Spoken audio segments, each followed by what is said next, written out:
നിലപാട് മാറ്റവും ഞങ്ങൾ പറയുന്നില്ല. ഞങ്ങൾ കഴിഞ്ഞ പ്രാവശ്യം എഫിഡവിറ്റിൻ്റെ ഭാഗമായിട്ട് കൊടുത്ത കാര്യം അതിൽ തന്നെ ഉറച്ചു നിന്നുകൊണ്ടുള്ള ഭാഗങ്ങളാണ് ഇതിൻ്റെ ഭാഗമായിട്ട് കൂടി ചർച്ച ചെയ്യുമ്പോൾ പരിഗണിക്കുക, അത്രയേ ഉള്ളൂ. ലിംഗസമത്വം മാത്രമല്ല, നിരവധിയായ പ്രശ്നങ്ങളുണ്ട്. ആ പ്രശ്നങ്ങളൊക്കെ പരിഹരിക്കുന്നതിനാവശ്യമായ രീതിയിലുള്ള പരിശോധിക്കാനാവുക ഗവൺമെൻറ്റിനോ ഹൈക്കോടതിക്കോ കോടതിക്കോ അല്ല, മറിച്ച് അതുമായി ബന്ധപ്പെട്ടുള്ള വളരെ ഫലപ്രദമായിട്ട് അറിവുള്ള ആളുകൾ, അത് ആചാരത്തിൻ്റെയോ ആവാം പരിഷ്കാരത്തിൻ്റെയോ ആവാം, അവരുമായി ചർച്ച നടത്തി ആവശ്യമായ നിലപാട് സ്വീകരിക്കണം എന്നുള്ളതാണ് പൊതുവെ ഞങ്ങൾ അന്നേ പറഞ്ഞത്. ആ നിലപാട് തന്നെയാണ് ഇപ്പോഴും ഞങ്ങൾ പറയുന്നത്. അല്ലെങ്കിൽ ഞങ്ങൾ ഏതെങ്കിലും കാലത്ത് വിശ്വാസികളുടെ വികാരം മാനിക്കാതിരുന്നിട്ടുണ്ടോ? എല്ലാ കാലത്തും വിശ്വാസികളുടെ വികാരം മാനിച്ചുകൊണ്ട് പ്രവർത്തിക്കുന്ന ഒരു പാർട്ടിയാണ് CPIM. നിങ്ങൾക്ക് എന്തിനാ തർക്കം?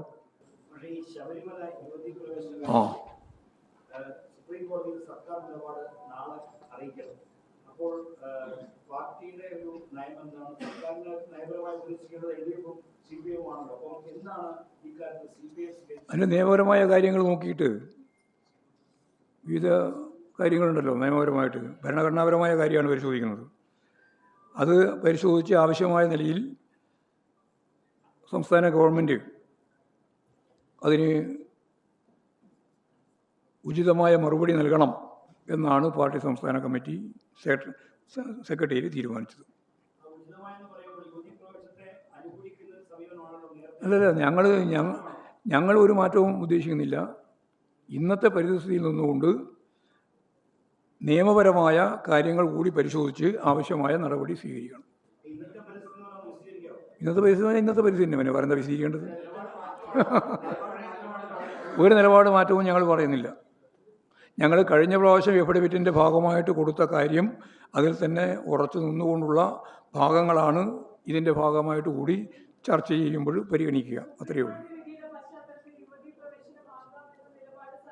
സുപ്രീം കോടതി ഇത് യഥാർത്ഥത്തിൽ നിങ്ങൾ മനസ്സിലാക്കണം. കേക്ക് പറയുന്നത് യുവതീ പ്രവേശന നടപടി വേണോ വേണ്ടയോ എന്നുള്ളതല്ല സുപ്രീം കോടതിയുടെ ചോദ്യം. 7 ചോദ്യങ്ങൾക്കാണ് മറുപടി നൽകേണ്ടത്. ആ 7 ചോദ്യങ്ങളിൽ ഈ പറയുന്ന രീതിയിൽ സ്ത്രീകളുടെ പ്രവേശനം വേണോ വേണ്ടയോ എന്നുള്ള ചോദ്യമില്ല. അതുകൊണ്ട് അതിൻ്റെ മേലെ വെറുതെ ആവശ്യമില്ലാതെ ചർച്ച നടത്തേണ്ട കാര്യമില്ല. അത് കോടതിയുടെ ഭാഗമായിട്ട് ഭരണഘടനാപരമായിട്ടുള്ള പരിശോധനയാണ്. അതിപ്പോൾ എല്ലാ മതവിഭാഗങ്ങളുമായി ബന്ധപ്പെട്ടതാണ് ഈ പ്രശ്നം. ഏതെങ്കിലും ഒരു പ്രശ്നം മാത്രമല്ല, ശബരിമല പ്രശ്നം മാത്രമല്ല, ഭരണഘടനാപരമായ പ്രശ്നമാണ്.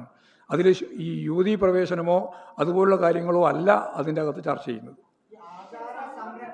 ആചാരം അത് പറഞ്ഞു. അല്ല, ഞങ്ങളെ സംബന്ധിച്ചിടത്തോളം അതിൻ്റെ വ്യക്തമായ കാഴ്ചപ്പാട് മുമ്പ് തന്നെ ഞങ്ങൾ പറഞ്ഞതാണ്.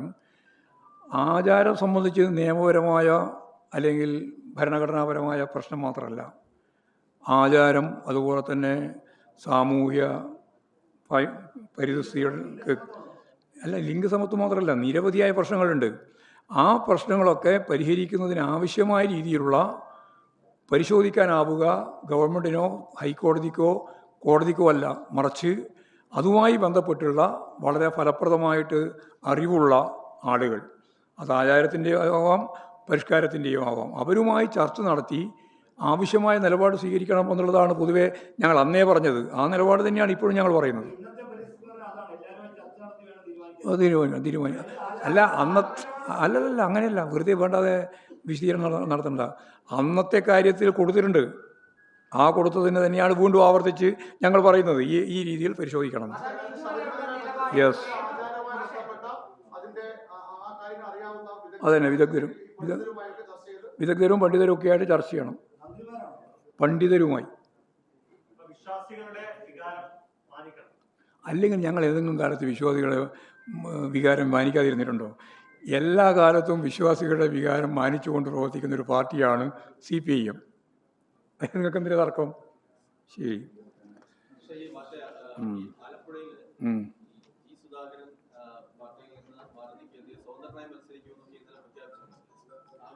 അല്ല, സുധാകരൻ പാർട്ടി മെമ്പർഷിപ്പ് പുതുക്കാതെ പാർട്ടിയിൽ നിന്ന് പുറത്തു പോയല്ലോ. പിന്നെ ഞങ്ങൾ അതിനെപ്പറ്റി ആലോചിക്കേണ്ട കാര്യം എന്താ ഉള്ളത്?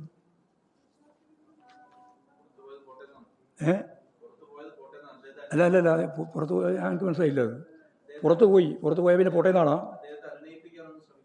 എന്തിനാ എഴുന്നേൽപ്പിക്കാൻ? അദ്ദേഹം 1.5 മണിക്കൂർ പത്രസമ്മേളനം നടത്തി ലോകത്തോട് മുഴുവൻ പറഞ്ഞ കാര്യമല്ലേ. ഞങ്ങളെന്തിനു എഴുന്നേൽപ്പിക്കാനാണ്?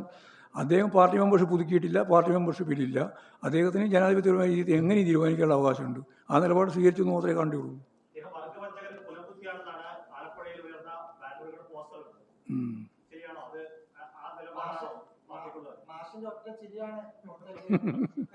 അത് ഞാൻ ഇപ്പോഴും ചിരിക്കുന്നുണ്ട്.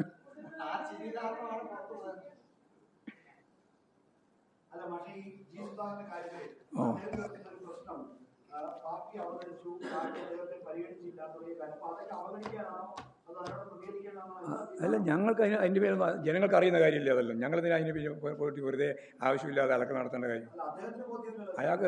അയാൾക്ക് ബുദ്ധിയില്ലാതെ പാർട്ടി മെമ്പർഷിപ്പ് കൊടുക്കാതെ പോയത്. അത് ഞങ്ങളെന്ത് ചെയ്യാനാ?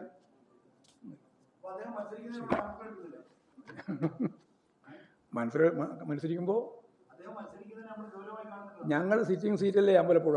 ഇടതുപക്ഷ ജനാധിപത്യ മുന്നണി കർശനമായി ജയിക്കും. അവിടെ ജയിക്കും. പിന്നെ ജയിച്ചില്ലെങ്കിൽ പിന്നെ വെറുതെ സാങ്കല്പിക ചോദ്യം ചോദിക്കുകയാണെങ്കിൽ അന്നേ പറഞ്ഞു.